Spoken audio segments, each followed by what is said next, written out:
ఖమ్మంలో జాగృతి హాస్పిటల్ ఖమ్మం జిల్లా కామెపల్లి మండలం బర్లగూడెం గ్రామం మాలోతు తేజ 52 సంవత్సరాలు నీరసంగా ఉందని జాయిన్ అయినాడు.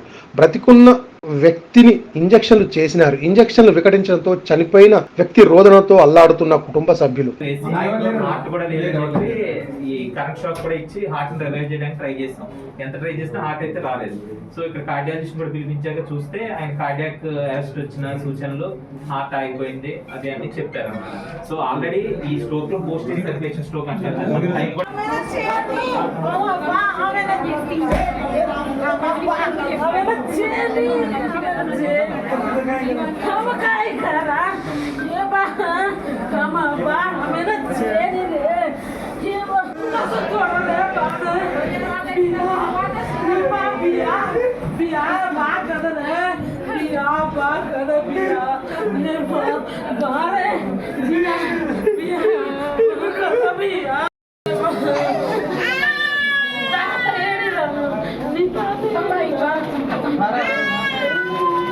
ఈరోజు ఉదయం 8 గంటలకి మా మామగారైన మాలో తేజ బర్లగూడెం నివాసి అయిన మార్నింగ్ అంటే కళ్ళు తిరుగుతుంది అని చెప్పేసి వామిటింగ్ అయిందని చెప్పేసి ఈ జాగృతి హాస్పిటల్కి వచ్చారు.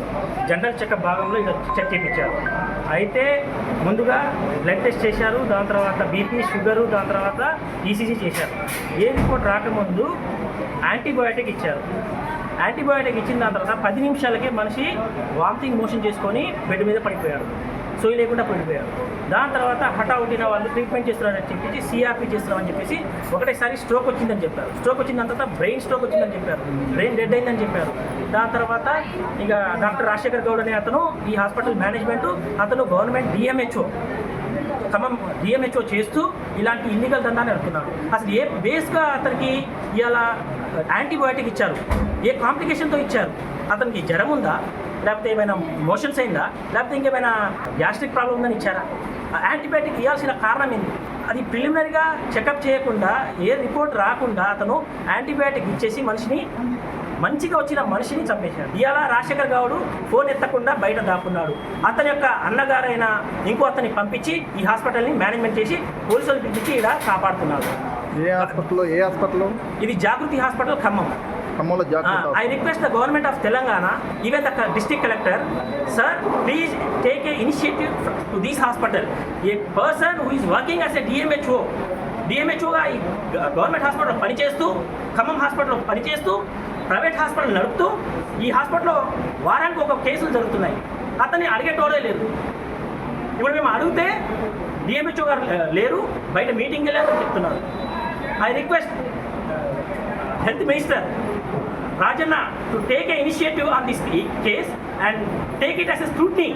I request the SP of this district to take a scrutiny and న్యాయ విచారణ చేసి ఆ ఫ్యామిలీకి జరగాల్సిన నష్టపరిహారాన్ని గవర్నమెంట్ తరఫున ఇవ్వాల్సిందే కోరుతున్నాం. పేషెంట్ పేరేంటి? మాలో తేజ, బర్లగూడెం నివాసి, 52 సంవత్సరాలు. ఏ జబ్బు లేదు, వాళ్ళ దగ్గర ఉంది కదా. ఏ జబ్బు లేకుండా కళ్ళు తిరుగుతుందని చెప్పేసి మార్నింగ్ 8 o'clock వస్తే యాంటీబయాటిక్ పేరు మీద మేము అందరికీ ఇస్తాం కదా అని చెప్తున్నారు. అది యాంటీబయాటిక్ ఇవ్వాల్సిన అవసరం ఏమొచ్చింది? ఇవాళ పర్సన్ చూస్తే బాడీ అంతా ఉబ్బింది. మీరు బాడీ ఫోటో కూడా చూడండి. మామూలుగా వచ్చిన వ్యక్తి, ఏ జబ్బు లేని వ్యక్తిని ఒక ఇంజక్షన్ ద్వారా చంపేశారు. ఇది ఒక సినిమాలో చేస్తున్నట్టుగా మనుషుల్ని ఇంజక్షన్ వేయడము, దాని మీద సమస్య సృష్టించడము, దాని తర్వాత దాని మీద డబ్బులు కాజేయడం చేస్తున్నారు. వాళ్ళు ఏ బేస్తో ఉన్నారో అసలు ఈడ రావాలి కదా. ఒక డిఎంహెచ్గా ఈ హాస్పిటల్ మేనేజ్మెంట్గా రాజశేఖర్ గౌడ్కి అంత పని ఏముంది? పోనీ డిఎంహెచ్ఓగా పనిచేస్తున్న అతను ఈ ప్రైవేట్ హాస్పిటల్ దండాన్ని నడిపించాల్సిన అవసరం ఏముంది? కలెక్టర్ గారు హాస్పిటల్కి వచ్చి 2 రోజులు అవుతుంది. అదే పివి గౌతమ్ గారు ఉంటే ఇనిషియేటివ్ చేస్తారు. ఇప్పుడున్న కలెక్టర్ గారు దయచేసి ఇలాంటి చెత్త పని చేసే డాక్టర్ని సమాజం నుంచి, ఎందుకంటే డాక్టర్ని ఒక దేవుడుగా భావిస్తాం.